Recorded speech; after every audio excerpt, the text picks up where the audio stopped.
The champagne glass trembled in my wife's manicured hand as she stood up at Romano's, our favorite Italian restaurant. Marta looked radiant in her red dress, surrounded by her two best friends, Lana and Denise, who were giggling like teenagers after their third bottle of wine. "Ladies," Marta announced, swaying slightly, "I have something to say on my 46th birthday." She raised her glass higher, and I noticed her wedding ring catching the candlelight. "Time to move on. I want a divorce."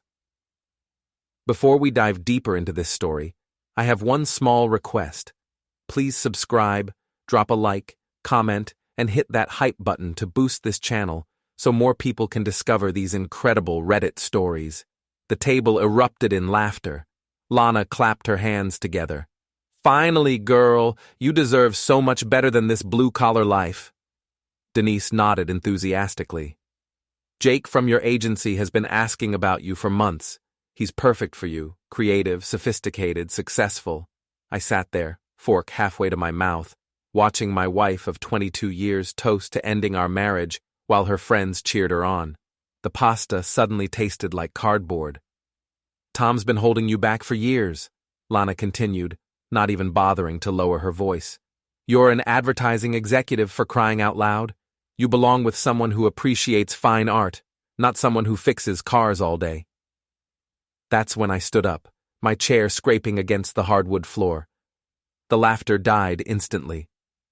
"You're in luck, Marta," I said, my voice steady and calm. "It's already filed." Her face went white. The champagne glass slipped from her fingers, shattering on the floor. I pulled out my phone and clicked the remote app I'd installed weeks ago. The restaurant's wall-mounted TV flickered to life, and suddenly, everyone in Romano's was watching high-definition footage of my wife and Jake Morrison in the Marriott downtown, timestamp clearly visible. 3 days ago, 2:47 p.m. The audio was crystal clear. Marta's distinctive laugh echoed through the restaurant as she told Jake how stupid I was, how she'd been playing me for months, how she couldn't wait to take half of everything I'd worked for. "Oh my God," Denise whispered, her hand covering her mouth. Lana's face had turned green. "Marta, you said you were at the spa with us that day." I reached into my jacket and pulled out a manila envelope, sliding it across the table. "Divorce papers, signed, sealed, and delivered to your lawyer this morning. You wanted a head start? Congratulations, you got one." The entire restaurant was staring now. Marta's hands shook as she tried to grab the remote from me. "Turn it off," she hissed. "Turn it off right now." "Why?" I asked, genuinely curious. "Isn't this what you wanted? Freedom? Honesty? A fresh start?" I walked toward the exit, leaving her there with her mouth hanging open and her friends staring at her like she'd grown a second head. In the parking lot, Lana caught up with me, her heels clicking frantically on the asphalt. "Tom, wait! You can't just humiliate her like that." I turned around slowly. "Humiliate her? Lana, she just toasted to divorcing me in front of a room full of people. I simply provided the entertainment. But showing that video was perfectly legal. My private investigator made sure of that. Public space, no expectation of privacy. Your friend should have been more careful about where she conducted her business meetings." Lana's face twisted with rage. "You're a vindictive bastard." "No," I said, climbing into my truck. "I'm a man who learned to play chess while everyone else was playing checkers." Back home in my garage, I sat surrounded by 3 months of evidence. Credit card statements showing hotel charges, restaurant bills for 2, lingerie purchases from Victoria's Secret that I'd never seen. GPS logs from her phone showing regular visits to Jake's luxury condo on Elm Street. Screenshots of text messages that would make a sailor blush. My phone buzzed. A text from my daughter Amelia at college. "Dad, what the hell did you do? Mom's friends are posting all over Facebook about some video." I typed back, "Ask your mother, she's the star of the show." The truth was, I'd known for months. Mrs. Heller, our 70-year-old neighbor, had mentioned seeing Jake's red BMW in our driveway while I was at work. At first, I'd dismissed it. Marta worked with Jake at Henderson and Associates. Maybe they were collaborating on a project. But then came the late nights, the weekend girls' trips, the sudden interest in new lingerie, and the way she'd started criticizing everything about me. My job, my friends, my hobbies, even the way I chewed my food. Frank, my old boxing coach, had given me the best advice. Don't swing until you see the whites of their lies, Tommy. When you do swing, make it count. So I'd hired a private investigator, best $5,000 I'd ever spent. My phone rang. Marta. Tom, we need to talk. No, we don't. Talk to your lawyer. You don't understand. Jake and you what? Made a fool of me? Spent our anniversary fund on hotel rooms? Laughed about how stupid the mechanic was while you were screwing around? Silence. I heard the audio, Marta, all of it, including the part where you told him about my father's life insurance money that I inherited. The money I was saving for Amelia's medical school. Tom, please. I hung up. 20 minutes later, my son Ross called from his apartment across town. Dad, I just saw Mom. She's a mess. What happened? I told him everything. Unlike his sister, Ross wasn't surprised. I knew something was up when she started asking about your business accounts, he said. She wanted to know how much the shop was worth if you had any debts. I thought she was planning a surprise or something. She was planning something, all right. What are you going to do now? I looked at the stack of evidence on my workbench. I'm going to make sure she gets exactly what she deserves. The next morning, I drove to First National Bank and moved all the money from our joint accounts into my personal business account. Perfectly legal. My name was on everything. Then I called the credit card companies and canceled every card she had access to. By noon, my phone was ringing non-stop. I didn't answer. At 3 p.m., I got a text from Mrs. Heller. That red car is back in your driveway. Thought you should know. I smiled and started my truck. Jake Morrison lived in Riverside Towers, the kind of place with a doorman and marble floors. His red BMW was parked in spot 47, gleaming under the parking garage lights. I'd brought my old sledgehammer from the shop. The first swing took out his driver's side headlight. The second dented his hood. By the fifth swing, his car alarm was screaming, but I wasn't done. I spray-painted Cheater across his windshield in bright red letters. Nobody saw me. I'd worn my old work coveralls and a baseball cap pulled low. Just another maintenance guy doing his job. I took pictures and sent them to Jake's phone with a simple message. Drive of shame.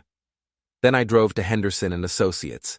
Marta's boss, Dave Henderson, was a sleazy little man who'd always treated me like dirt at company parties. He thought he was sophisticated because he wore expensive suits and talked about wine. Tom, he said, surprised to see me in his office. What brings you here? I handed him a manila folder. Evidence that 2 of your employees have been using company resources for personal activities. Hotel charges on the corporate card, fake client meetings, using the company retreat budget for romantic getaways. Dave's face went pale as he flipped through the receipts and photos. This is very serious, Tom. I thought you should know before it becomes a legal issue. Fraud, misuse of company funds, that sort of thing. I left him there, sweating in his $1,000 suit. By evening, both Jake and Marta had been suspended pending investigation. Marta called me, crying, Tom, you're destroying my life. No, Marta, you destroyed our life. I'm just cleaning up the mess. I lost my job. Jake lost his job. His wife kicked him out. Sounds like consequences. You remember those, right? The things you thought you were immune to? The kids hate me.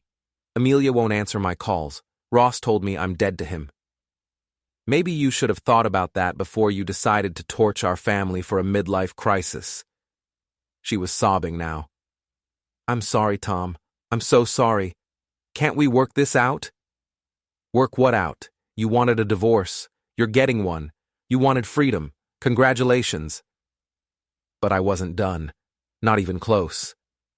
The next day, I sent anonymous emails to every woman in Marta's social circle, including Lana and Denise.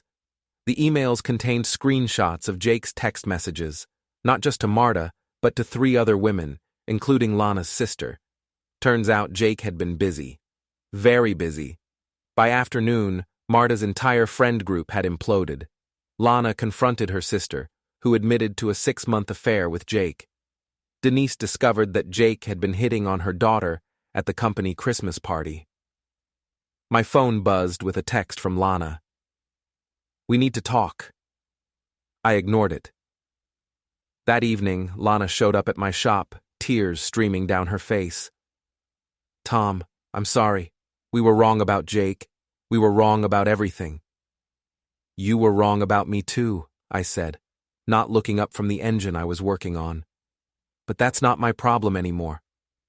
Marta's talking about suicide. She's lost everything." I set down my wrench and looked at her for the first time. "Lana, 3 days ago, you told a room full of people that I was holding your friend back. You laughed when she announced she wanted to divorce me. You encouraged her to cheat on me with a man who was playing all of you. We didn't know. You didn't want to know. There's a difference." She left without another word. The Riverside Country Club's annual charity gala was the social event of the season. Marta had been planning to attend with Jake before their world collapsed. I'd bought a ticket months ago as a surprise for our anniversary. I decided to go anyway. I wore my best suit, the one Marta had bought me for her company's awards dinner last year. I looked good. I felt better. The ballroom was packed with the city's elite, the same people who'd always looked down on me at these events. Tonight, though, they looked at me differently. Word had gotten around about the divorce, about Jake's suspension, about the video at Romano's. I spotted Dave Henderson by the bar looking nervous. "Tom, I didn't expect to see you here." "Why wouldn't I be here? I bought a ticket. I'm a member of this community." Of course. Listen, about Marta and Jake." "What about them?"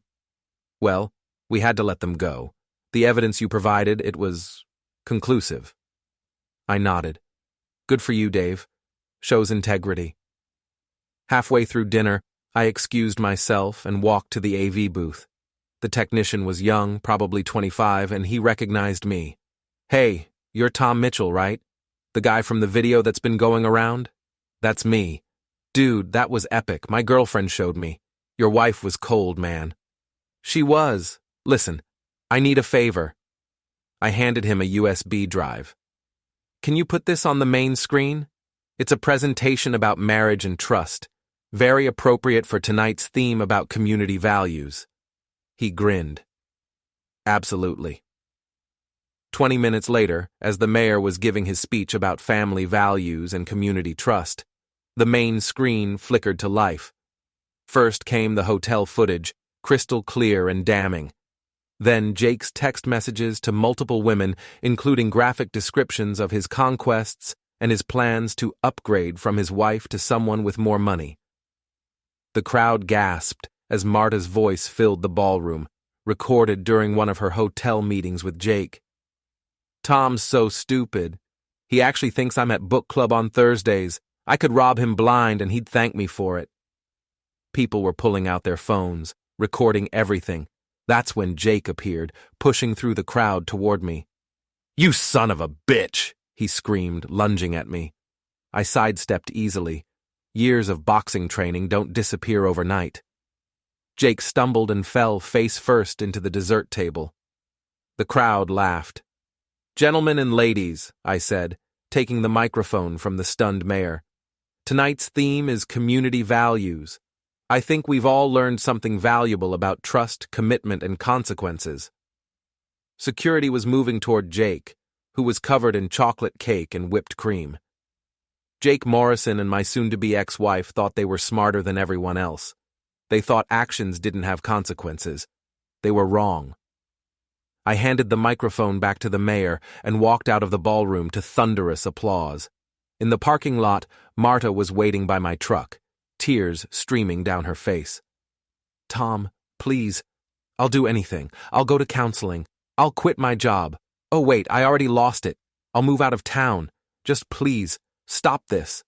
I looked at her, really looked at her, for the first time in months. She looked older, broken, desperate. Marta, you toasted to ending our marriage in front of a room full of people. You laughed about it. Your friends laughed about it. You made me a joke. I was drunk. I was stupid. I didn't mean it. Yes, you did.